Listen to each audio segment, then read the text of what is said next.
Hello guys, ఈరోజు గుత్తి వంకాయ కారం ఎలా చేసుకోవాలో చూసేద్దాం పదండి. స్క్రీన్ మీద కనపడుతున్నవన్నీ మంచిగా మిక్సీ జార్లో వేసుకోండి. దాంతోపాటు కొంచెం ఉప్పు, కారం, పసుపు వేసుకొని మంచిగా గ్రైండ్ చేసి పెట్టేసుకోండి. తర్వాత వంకాయని బాగా శుభ్రంగా వాష్ చేసుకోండి. కట్ చేసేటప్పుడు ఒకసారి చెక్ చేసుకోండి, పురుగులు పుచ్చులు ఉంటాయి కాబట్టి. తర్వాత మంచిగా డీప్ ఫ్రై చేసేసుకున్నాక ముందుగా పొడి చేసుకున్న పొడి ఉంది కదండి, అది వంకాయలో పెట్టేసుకోండి. తర్వాత మంచిగా పోపు వేసేసుకొని దాంట్లో వంకాయలు వేసేసి బాగా ఒక 5 మినిట్స్ మగ్గిచ్చేసేయండి.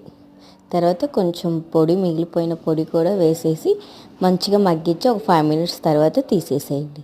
అంతే. మీకు కావాలంటే కొంచెం కరివేపాకు వేసేసుకోండి. అంతేనండి, గుమగుమలాడి వంకాయ కారం రెడీ.